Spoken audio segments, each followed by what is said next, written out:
Now, how do you get out of your comfort zone? How do you get comfortable doing that?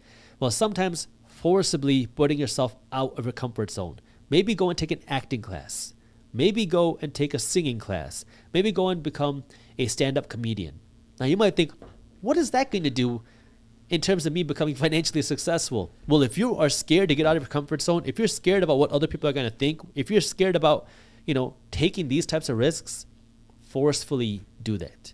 It's a little bit more comfortable when you're, I'm going to go take an acting class.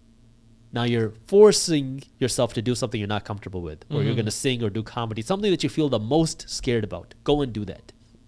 Because once you can conquer that, then you're going to realize, oh, maybe if I sell my Beamer and I drive a Toyota Camry and everybody starts making fun of me, I'll be okay with it. Right. And so it's being comfortable with yourself. You're trying to build your own self-esteem. You're trying to build your own confidence, because the reality is now to go and become successful, it's going to take sacrifice. Everybody has to make sacrifices, and it's easier when you're younger, but it's one of those things where everybody has to put in that sacrifice, and you have to be willing to put that in.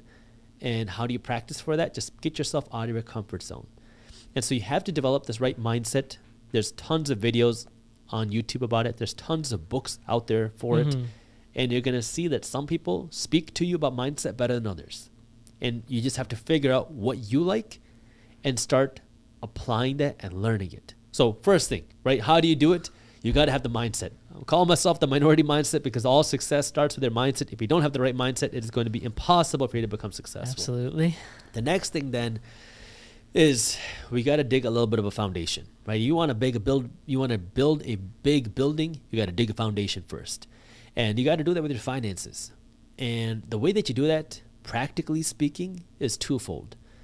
First, you want to save a little bit of cash, because if something bad happens, your car breaks down, your kid breaks their arm, your window breaks, you don't want to go into debt to go fix that problem. You want to have some cash saved up to protect you against an emergency, because the reality is life happens. It's a part of life. Right. So you want to just protect yourself from it by having a little bit of cash, because the reason why so many people get into a bad financial situation is because they're not prepared for a bad financial situation, because we never expect it to happen, when in reality it happens. They have always happened. It's like saying, oh, the market's never going to crash. It's happened every 8 to 12 years for the last century. Like, it happens. So instead of getting blindsided by a potential accident happening, be prepared for it by putting aside some cash. The flip side to that is paying down your high interest debts. Things like your credit card debt, things like hard money loans, things like when you go and borrow money at 0% APR but don't pay it off in time, and now you have a 22% interest rate. Pay these things off first, because they are literally skinning you alive. In the beginning of this video, I talked about how if you just invested $100 a month and you got a 10% return, how you would retire a millionaire.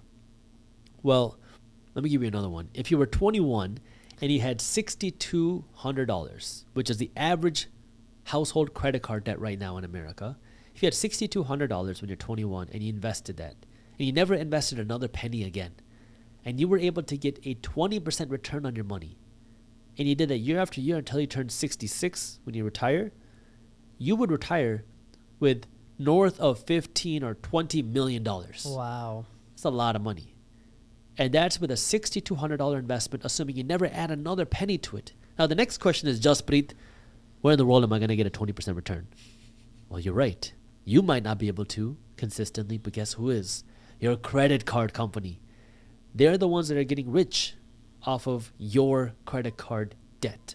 So what you need to do is pay off that debt as fast as possible, so your credit card company isn't getting so rich off of you, because it might not seem a lot. You're making the minimum payments. Yeah, you're paying a little bit of interest, but these things add up over time. And if you don't pay it off now, you're going to pay it off over time, and it's going to cost you even more. So you got to do whatever you got to do to pay it off. That means live below your means, earn some extra money, stop spending so much money. I think Dave Ramsey says if you have credit card debt, you shouldn't see the inside of a restaurant. Honestly, he's not wrong. You better not be spending money on anything foolish if you have credit card debt. This is the time for you to be paying it off as fast as possible, because right now it is skinning you alive. So pay off the credit card debt. So that's what you want to do now after you build the mindset. After you have that, You've paid off the credit card debt. You have a little bit of cash put aside. Now you can start thinking a little bit bigger. If you enjoyed this short clip from my longer videos, here's another clip that I think you'll love. And while you're at it, if you're interested in learning more about how to start generating passive income, our team put together an amazing guide on how to start generating passive income for free. All you gotta do is click that button right over there. Thank you for watching, and as always, keep hustling.